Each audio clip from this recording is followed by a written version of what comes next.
सब्र रखें, क्योंकि बुरे वक्त का भी एक दिन बुरा वक्त जरूर आता है। नमस्कार प्रिय दर्शकों, एक बार पुनः स्वागत है आपका हमारे YouTube चैनल मस्त ज्ञान सच्चा ज्ञान में। प्रिय मित्रों, आज के पावन ज्ञान में आप जानेंगे कि राजा दशरथ की उत्पत्ति कैसे हुई थी। उससे पहले अगर आप हमारे चैनल पर पहली बार आए हैं तो चैनल को अभी सब्सक्राइब कर लें। जानकारी अच्छी लगे तो वीडियो को लाइक कर दें और दोस्तों को भी शेयर करना ना भूलें। अगर आप किसी तरह की नई जानकारी लेना चाहते हैं तो एक प्यारे से कमेंट के माध्यम से हमें अवगत कराएं। अब देर न करते हुए चलते हैं वीडियो की ओर और आपको बताते हैं कि राजा दशरथ का जन्म कैसे हुआ था। प्रिय मित्रों, राजा हरिश्चंद्र का नाम तो आपने सुना ही होगा। राजा हरिश्चंद्र के पुत्र का नाम रोहित था।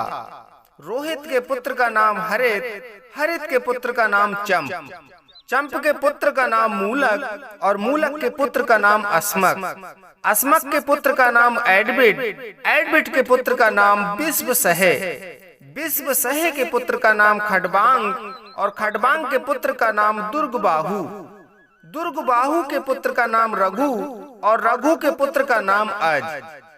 प्रिय मित्रों, आज एक बार भ्रमण के लिए निकले, तब उन्होंने देखा कि सरोवर में नील कमल का पुष्प बहुत सुंदर लग रहा है। तो राजा अज ने पुष्प को तोड़ने हेतु अपना एक हाथ आगे बढ़ाया तो पुष्प आगे की ओर खिसक गया।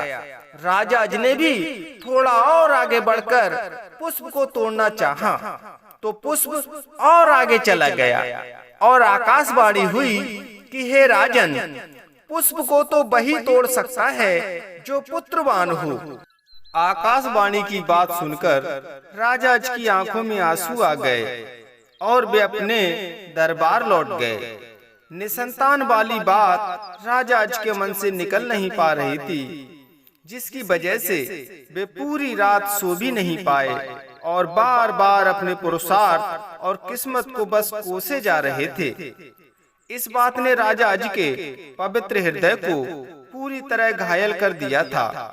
भक्त की करुण पुकार से शिव जी का सिंहासन हिलने लगा, क्योंकि अज भगवान शिव के प्रिय भक्त थे।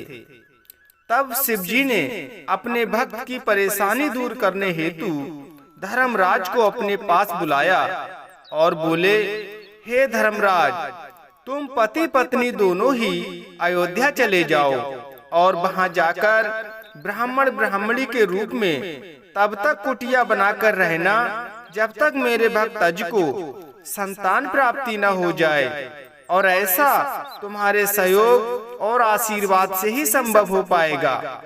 महादेव जी का आदेश पाकर धर्मराज और उनकी पत्नी दोनों अयोध्या चले गए और कुटिया सरयू के किनारे बनाकर रहने लगे। एक दिन धर्मराज साधु रूप में राजा अज के दरबार में पहुँचे और राजा अज से बोले, महाराज, हमें कुछ भिक्षा चाहिए।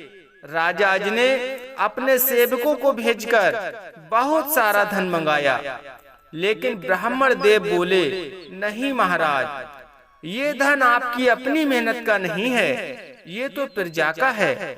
हमें कुछ देना ही चाहते हैं तो कुछ ऐसा दीजिए जो आपकी अपनी मेहनत का कमाया हो।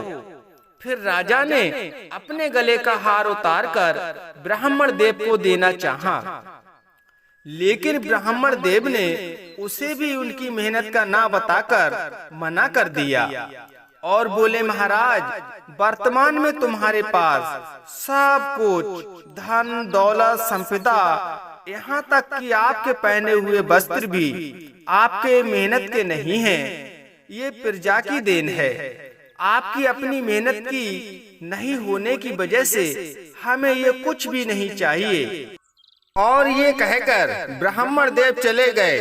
ब्राह्मण के खाली हाथ लौटने से राजा अज को अच्छा नहीं लगा और उन्होंने उसी शाम अपने सभी राजसी वस्त्र उतार दिए और फटे पुराने वस्त्र पहनकर नौकरी करने के लिए राजा अज नगर में पहुँचे और वहां एक लोहार से बोले, भैया आज की पूरी रात मैं नौकरी करना चाहता हूँ, अगर आपको मेरी जरूरत है तो बता दें। लोहार बोला, ठीक है। राजा अज ने लोहार के यहाँ पूरी रात लोहा पीटने में लोहार की मदद की और बदले में सुबह को राजा अज को मजदूरी के रूप में 1 टका मिला।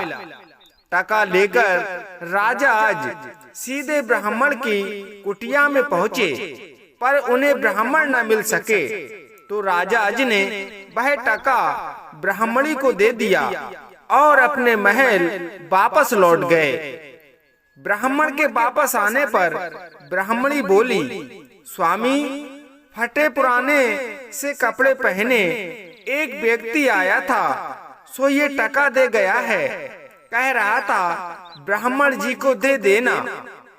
प्रिय मित्रों, अब जैसे ही वह टका उछालकर ब्राह्मणी ने ब्राह्मण को देना चाहा, वह टका धरती पर गिरा और वहीं समा गया और टके के समाते ही उसी स्थान से धुआं सा निकला।